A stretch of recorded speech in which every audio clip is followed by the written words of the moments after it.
Ladies and gentlemen, recently concluded humanitarian operation witnessed and proved the importance of C4I concept, where communication was an integral part throughout in exercising command and control, gathering information and executing missions.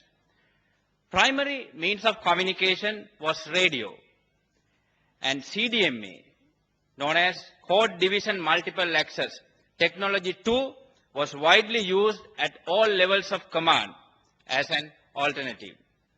Provision of data communication down to division level for the first time was much effective for higher commanders to share real-time information for planning. Electronic warfare activities were optimally utilized in controlling electromagnetic spectrum in favor of security forces, both in communication and non-communication aspects. Let me now enlighten you on the methods of communication and other facilities we provided during the entire humanitarian operation. In meeting tactical radio requirement, PRC 1077 transferred VHF low band non-secure radios and PRM 4515 Cougar VHF high band secure radios were provided down to the infantry company level. In addition to them, new equipment such as PRC 9600 VHF low band radio and Aselsan VHF high band secure radios were also introduced.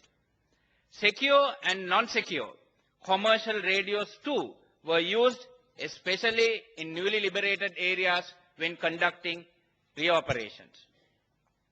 A VHF high band radio network was established as an early warning system to coordinate the air defense activities.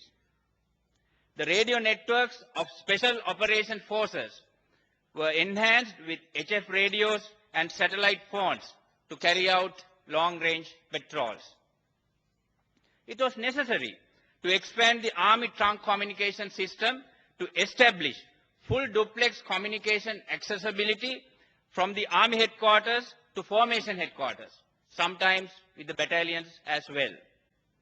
As the operation progressed, CDMA technology was introduced to meet the increasing trunk communication requirement. Antenna towers above 100 feet in height were erected with underground communication bunkers to install the equipment. Using this microwave network, commander of the Army and field commanders were provided with the facility to observe live action obtained from the unmanned aerial vehicles of the Sri Lanka Today, Army Sri Lankan forces continuous achieved a basis. tremendous success in their humanitarian operation as they have been able to rescue over 35,000 civilians from the terrorist grip. This video footage shows how the terrorists hold a large group of civilians at gunpoint to stop them crossing over to the cleared area. GSM facilities were also provided, lately utilizing the same infrastructure. It was a challenging task to provide electronic warfare support whilst ensuring effective control of the electromagnetic spectrum. Maximum possible number of direction finders were deployed to intercept LTT radio transmissions and plot the targets. Locally manufactured man-packed bomb jammers were utilized to nullify enemy IEDs with remote control features. Remote engagement devices too were manufactured in support of long-range patrol missions. VHF UHF jammers were deployed in vital areas to disrupt enemy communication networks. Battlefield surveillance radars and coastal surveillance radars were deployed along the forward defense lines and coastal belt to detect LTT infiltration, exfiltration, and boat movements. Direction finders and radars were also employed on mobile mode to meet any sudden requirement. This was solely dependent on generators as no national grid electricity was available in almost all areas. Hence, additional generators and solar panels were provided to recharge batteries and to function the command and control centers. It was mandatory to maintain the workability of communication systems used in multiple axes all the time. Hence, the productivity of field workshops was enhanced with rapid supply of spare parts, accessories, and the technical staff. As the operation progressed, medium workshops were also introduced at centralized locations to enhance the repair capability. Various challenges and lessons could be listed in relation to the principles of communication as shown on the screen. Deviating from the basic principle, communication was provided even down to 2 or 3 levels of command to obtain real-time battle picture.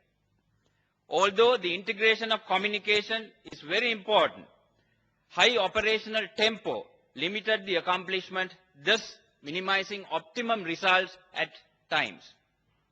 Close coordination and battlefield awareness on latest situations facilitated redeployment of signal units in multiple fronts while maintaining the battle tempo.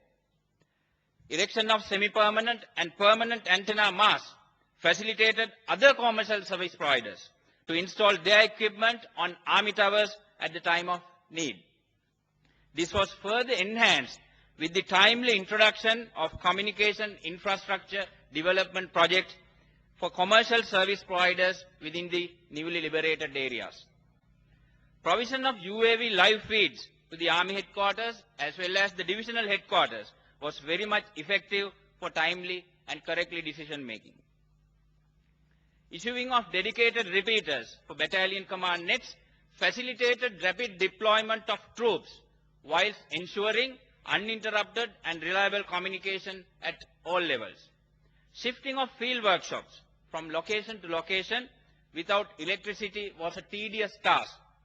At times, generators had to be operated inside pits to minimize sound being propagated, thus resulting in extensive heating effects. Provision of CDMA telephone facilities was the key in facilitating commanders at all levels with considerably secure and interactive full duplex communication. Provision of GSM system minimized the traffic and facilitated the welfare of soldiers. Timely calibration and simulated accuracy tests for direction finding and radar equipment facilitated precise target plotting throughout. Cannibalizing of out-of-order ratios and selective redistribution of available equipment amongst battalions facilitated to meet increasing demands without delay. Commercial telecommunication coverage for the resettled civilians and state and private sector functioning in newly liberated areas was swiftly provided with the use of Army microwave communication backbone which was developed for the humanitarian operation. Selective deployment of newly introduced radios in a limited geographical area facilitated quick familiarization and fault rectification. EW activities were mainly restricted to electronic support measures until the enemy was confined into a comparatively smaller geographical area. But selective jamming reinforced the counter-bombardment efforts as and when required. Rapid sharing of signal intelligence was achieved by interconnecting all direction finding and radar stations with a dedicated radio network using repeaters. Ladies and gentlemen, actions by infantry, armor, artillery, engineers, and even services are physically visible and tangible, whereas controlling and exploiting the electromagnetic spectrum is hardly visible and the tangibility could only be assessed with special equipment. Although the humanitarian operation is over, the signalers continue to face the ever-increasing challenges of modern technology, including cyber warfare.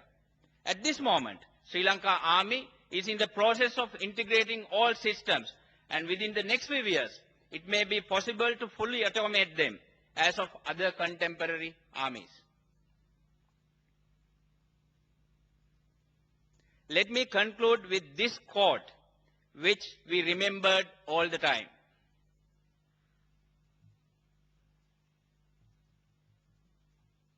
Thank you very much.